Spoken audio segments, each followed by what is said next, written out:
Yan na guys, oh. Tingnan namin yung inside guys.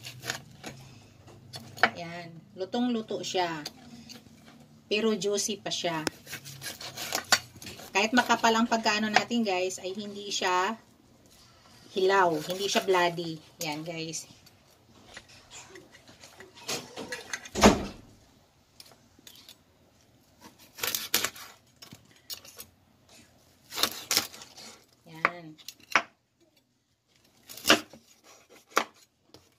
Hello everyone! Welcome back to my channel, Beth Cuisine. Hello guys! I-share ko lang sa inyo yung recipe ko for today. My recipe for today guys is fried pork asim. Ito guys, ang unang step na gagawin natin ay i-marinate ko muna siya. Lagyan natin ng asin guys. Pakita ko lang sa inyo. Itong ginagawa ko sa kaasim guys, parang ginawa ko siyang liempo style.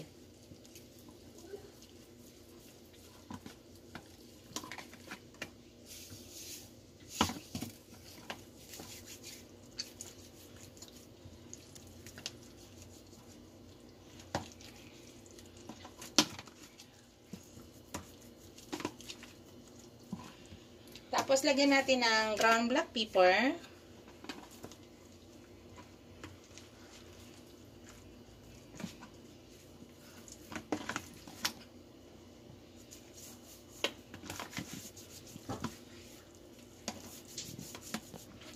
Yan guys, kailangan ano natin para ma-absorb maigi. I-massage lang natin maigi guys para mag-absorb yung ating asin at ating ground black pepper.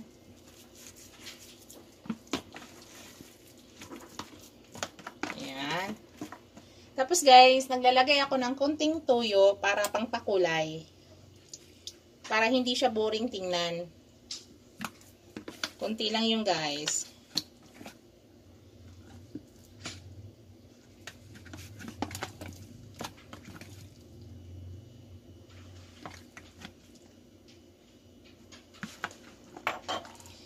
Pag-fried natin dito guys, parang ano siya, lechon kawale style. Pero hindi siya liempo or bili ang gamit natin. Ang gamit natin ay kaasim, part ng kaasim. Yan guys. Tapos guys, ang ginagawa ko ay binabad ko siya sa Sprite.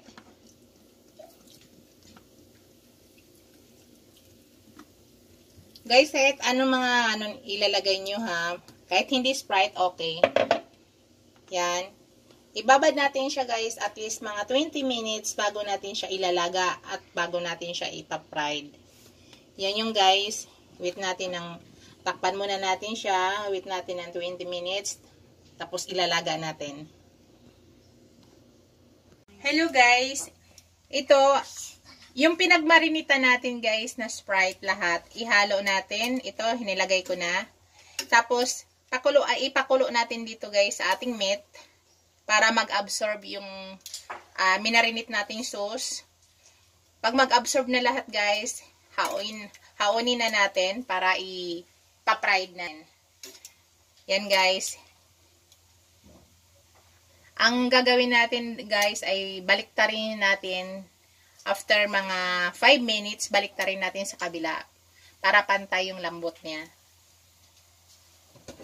So, ngayon guys, tatakpan natin siya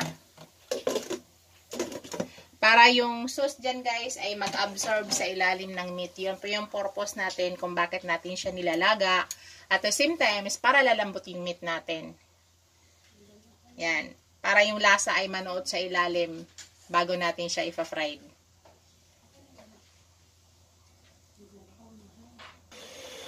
Hello guys, ayan. Binaliktad ko na siya guys. Yan, kasi para magpantay yung lasa. Tapos guys, di ba kanina ang ginagawa natin ay binutasan natin. Ngayon ituhin para mabutasan ulit. Pumasok yung lasa talaga sa loob. Kasi ang pagkahiwa ko guys ay medyo makapal.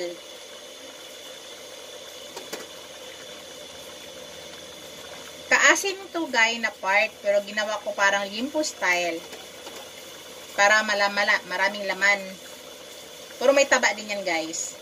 Hindi gaya sa Liempo Biele, marami talagang taba. Yan.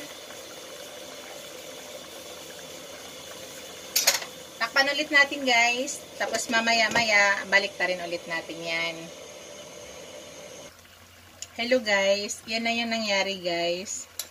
Naka 15 minutes na tayo guys. Ayan. Nakita nyo yung meat guys. Masyado makapal ang pagka-slice ko. Kaya yun, binabaliktad-baliktad ko siya para pantay yung lasa. Ayan.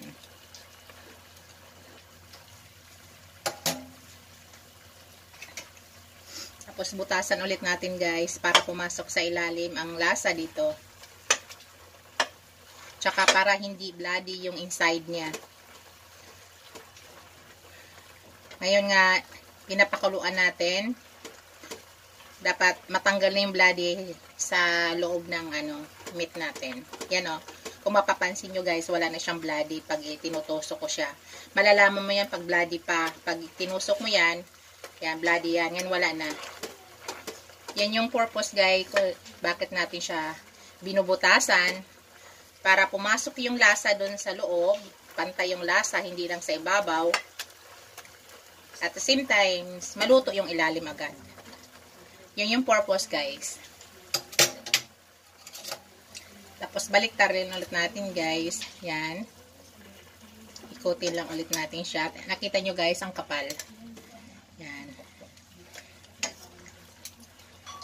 Ang ginagawa ko dito guys, yung sauce dyan ay pinapatuyo ko talaga siya. Bago ko siya tanggalin at mag-fried na tayo. Para yung lasa, dikit na dikit talaga dito sa ating meat. Bago natin siya ipa-fried.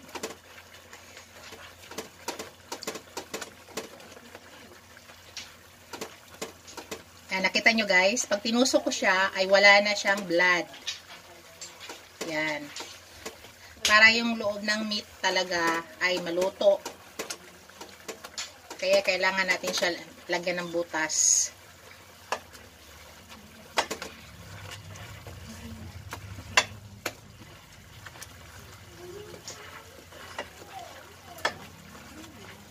Yan. Hintayin ulit natin guys hanggang matuyo yung sauce dyan para ang lasa ay nasa meat talaga natin.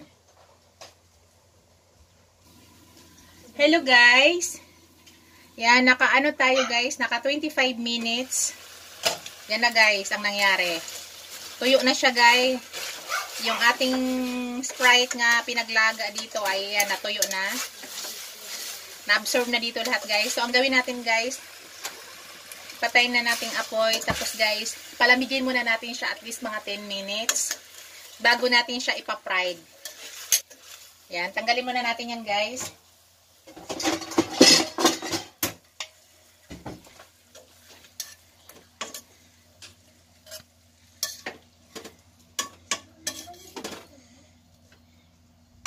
Yan ang hitsura niya guys. Yan. So, palamigin ko muna siya bago ko ipa-fried yan. Hello guys, naglalagay na tayo ng mantika guys. Pa-fried na natin ang ating pork. Yan, ipa-fried na natin ang pork natin guys.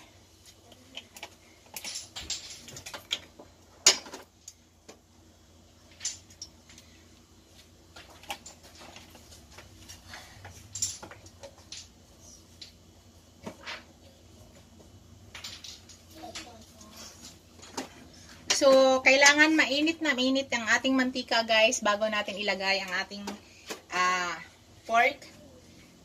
Ang pork pala natin guys ay pinatuyo ko siya. Pinunasan ko siya ng kitchen towel. Ayan. Para hindi masyado tumalsik. Kasi ang tendency yan guys, tatalsik maigi yan. Kaya pinunasan ko siya.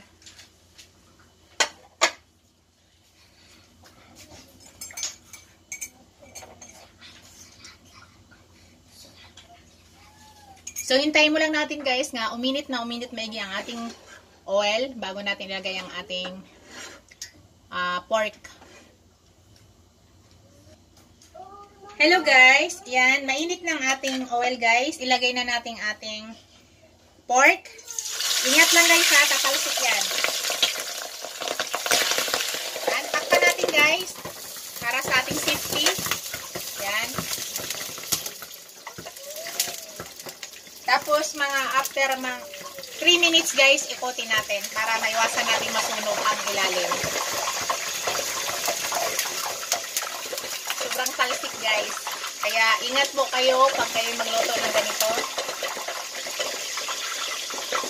So, after 3 minutes guys, balik pa rin ko yan. Pag binaliktad pala nyo guys, para maiwasan yung malakas talaga ang talsik ng mantika, ay pahinaan yung apoy. Bago nyo baliktarin. Hayaan nyo muna nga, hindi masyado na tumalsik bago nyo baliktarin. Para sa safety nyo. Yan guys, binaliktad ko na siya guys. Nakita nyo guys na mapula siya masyado. Hindi yan sunog guys ha. Dahil nga naglagay tayo ng Sprite. Yan po yung kulay talaga pag naglagay tayo ng Sprite at tuyo. Pero hindi po yan sunog. Ayan, pinapalutong ko na lang guys yung ating balat.